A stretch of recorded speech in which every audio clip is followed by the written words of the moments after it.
Okay, this is a new hobby purchase for me. It's my CR-10 and I love this machine.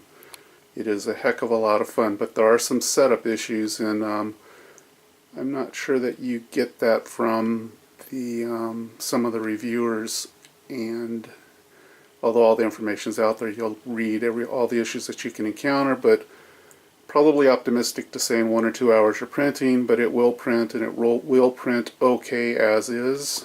But there are some pitfalls that you can run into. I just watched a recent review and the guy said that it was double boxed. It was given to him by what's that?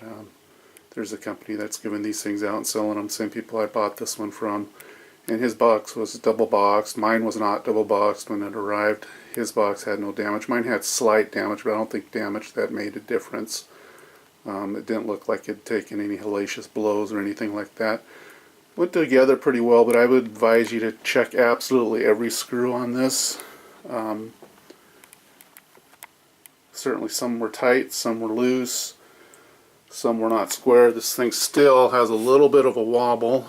It does not quite sit flat, but it's better now. I've had to make a lot of adjustments to it and it's a little bit better. It was bad enough when it arrived that unless this thing was built on a dirt floor,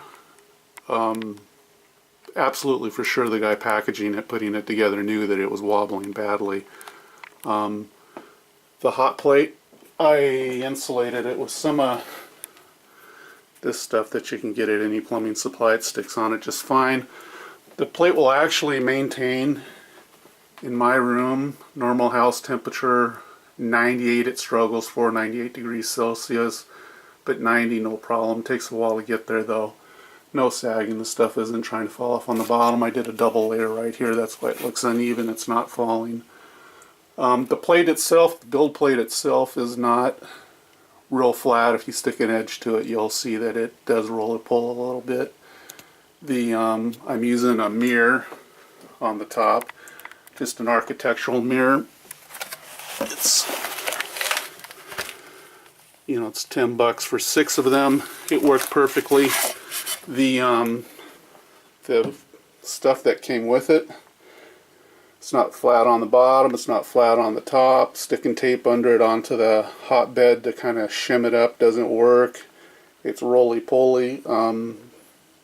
They shipped this absolutely knowing, if they bothered to check, absolutely knowing that this piece of glass would not work. And it has a rounded corner, so it's a more recent one. And of course I went to get the glass, the mirrors, and someone had just made a big purchase, so they didn't have them, so I had to go back. So, a little bit of hassle there. Moving on up, the Z bracket over here, the hole was drilled in the wrong place, so I don't know if you can see it, so this whole worm drive, at the bottom, can't get a decent angle on it, there it is, that hole for that worm drive was drilled too far out, and so as the carriage, the Z-axis carriage or whatever it's called, would go down, it would start to bind towards the bottom because it's trying to hold it. Oh, the camera work here is terrible. Sorry, it's trying to hold it further and further out as it goes down, and so the factory's solution for that problem was just simply ship it with these 2 screws real loose so it's not tight in there, so it has play. So I didn't discover there was a problem until I tried to tighten it down. Plus you can see my little white bracket here broke when I tried to stick it on originally because the hole was in the wrong place. And then when you take this Z-axis, the worm drive, out and you rub your hand along it, you discover there's all kinds of burrs on it. And I did stick the second one on over here, and this worm drive seems to be a lot nicer worm drive, and that portion of it lined up perfectly and so forth. So and so again, there was an instance where the factory absolutely knew, the guy installing it, that didn't fit right, and he shipped it anyway. But again, he went loose. it printed pretty well. Although one day it probably would have, the screws would have fallen out and it would have fallen apart and not worked at all. These two bars, what was it? They're too far apart relative to the bottom, and so I had to, and the screw adjustment was such where I had to put a clamp on it to get it to get this to come over far enough. When you put the dual Z thing on, this guy down here, I don't know if the tolerances are exact on how they had their holes drilled or if they have them a little bit off, but it was all I could do to barely snap this thing together. In the videos you watch, I think it's Gear Best videos and so forth, those guys snap these things together in 10 seconds, and you know, in my case the tolerances were very exact. To this day I can't get this thing to adjust. That wheel's plenty tight, probably too tight maybe. That wheel spins, you know, the bottom wheel spins a little bit easier than the top one, and I've loosened, yeah, I mean anyway, just, it's a cat and mouse game, but it's really close now. It's not quite right, but to think that if you get this dual Z thing that you may be able to put yours together in, you know, 15 minutes like they say, but it might take you a little longer, I'm just saying. And like everybody says, these little wheels are wonderful. It is really tough to get that wheel back. Where's that? Can't see it. That wheel there, if the wheel's not in place. And I don't know if we can catch that, but you want to be careful with that. See how the display came on? These little stepper motors work as generators, and I don't know if these boards are susceptible to it, but other boards for controlling CNC stuff, you can blow out some of your circuitry if you do that too fast.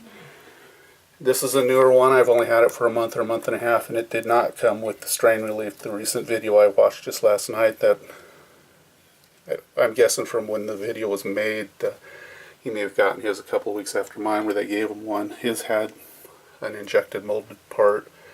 Mine's not. Overall, it's really cool. I mean, you can make, like, this is the first bullet hopper I made for reloading. These are PLA, 100% infill. 60% on this worked pretty well for infill. I did it for 9mm, but this particular one is 60% infill, and it feels like you could just crush it if you felt like it. But I'll probably use it for like the lighter bullets, like 223. I'm not. I have another one that I printed that's 100% that I'll be trying to get running today, actually. And you know, the nice thing about 3D printers, like I needed some shims to mount it because the stock stuff off the shelf, metal mounts, were a little bit too big for the motor, and so you just print a shim and design and print. And so you can do some pretty impressive hobby type stuff. Bullets are getting stuck in there. And so what are you going to, if a bullet gets, I don't have any up here, here's a 40 cal, wrong caliber, but anyway, if it gets stuck in between there and there, it can cause jamming with the spring and so forth. But it was a big problem with, for example, this flipper, which has a lot more space, so I just started redesigning flippers, trying to find a solution to just eliminate one jam area. And then wanted a different type of bullet drop, so that's a micro switch in there. This one was a prototype, 25% infill, works great, but the one I'm running downstairs is 100%, you know. Anyway, the point is if you can imagine and you have the build, you know, this is, for example, on one of them, this is a drill guide. Stick that on there, push it in the hole, it fits fine. I'm not bothering with the video. Drills the holes, you drill the holes, and then you put that on it with screws. So, not so much art, a lot of stuff you see, a lot of 3D printing, you know, they're making, I don't have any examples, but they're making like little foo-fa stuff, which, yeah, that's cute, but I I want to use it more for practical. PLA seems to be like it might be strong enough for, you know, reloading where you're putting a couple of pounds worth of bullets into one of those things and it's spinning. It seems to be okay. Even this one, which I think is a weaker one, is okay, and there might be things I can do about the strength even on this one, but for experimentation. But anyhow, if you're thinking about getting a 3D printer, this one is certainly an excellent printer.